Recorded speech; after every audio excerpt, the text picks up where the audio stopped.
In this lecture, we will answer 3 questions. The first question states to describe the formation of precipitation and explain the differences in rain, snow, sleet, and hail. So first off, the coalescence process is precipitation from warm clouds, and it is defined as a theory of raindrop formation in warm clouds which are above 0 degrees Celsius, in which large cloud droplets collide and join together with smaller droplets to form a raindrop. Opposite electrical charges may bind the cloud droplets together as well.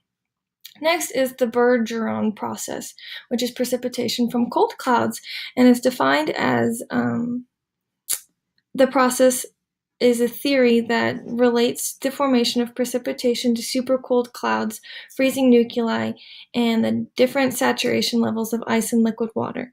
And this precipitation formed from this process will occur in middle latitudes. Next is rain. Rain is known as liquid drops of water that fall from a cloud and have a diameter of at least 0.5 millimeters.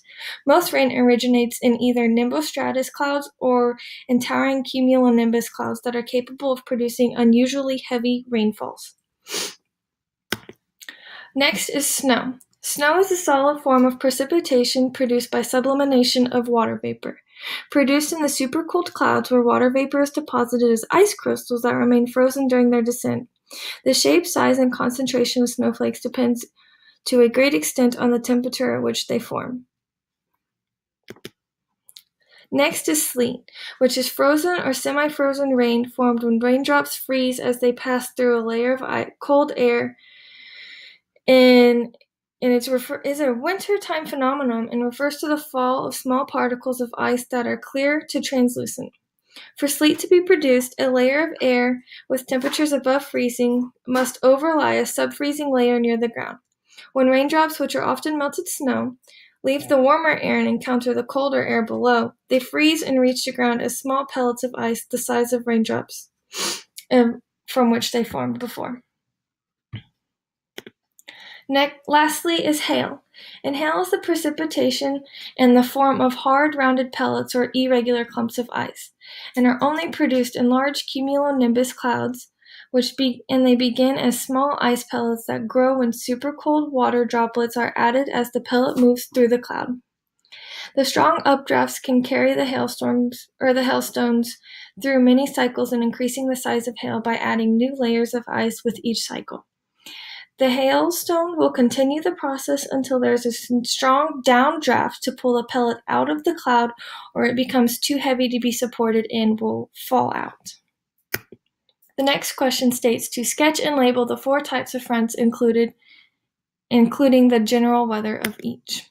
So first is a warm front, which is a front which a warm air mass overrides a retreating mass of cooler air. As warm air ascends the retreating wedge of cold air, it expands and cools adiabatically to produce clouds and frequently precipitation. The first sign of the approach of a warm front is the appearance of cirrus clouds overhead. Because of their slow rate of advance and very low slope, warm fronts usually produce light to moderate precipitation over a large area for an extended period. They are also occasionally associated with cumulonimbus clouds and thunderstorms. On a weather map, you will see that a warm front is denoted by a red line with half red semicircles on the line. Next is a cold front. A cold front is a front along which a cold air mass thrusts beneath a warmer air mass. A cold front will bring more extreme weather than a warm front will because of the increase in the front's rate of motion and the steepness of the slope. The heavy downpours and vigorous wind gusts associated with mature cumulonimbus clouds frequently result. A cold front produces roughly the same amount of lifting as a warm front, but over a shorter distance. As a result, the intensity of precipitation is greater, but the duration is shorter. In addition, a marked temperature drop and wind shift from the south to west accompany the passage of the front. The sometimes violent weather and sharp temperature contrast along the cold front are symbolized on a weather map by a blue line with a blue triangle-shaped points that extend into the warmer air mass with which you see depicted in this image. Next is a stationary front. In this situation, the surface position of a front does not move. The flow on either side of such a boundary is nearly parallel to the position of the front. On a weather map, stationary fronts are shown with the blue triangular points on one side of the front and red semicircles on the other. At times, some overrunning occurs along the stationary front, most likely causing gentle to moderate precipitation. Lastly is an occluded front, and this is a front formed when a cold front overtakes a warm front. It marks the beginning of the end of a mid-latitude cyclone. As the advancing cold air wedges the warm front upward, a new front emerges between the advancing cold air and the air over which the warm front is gliding. The weather of an occluded front is generally complex. Most precipitation is associated with the warm air being forced aloft. When conditions are suitable, however, the newly formed front is capable of initiating its own type of precipitation.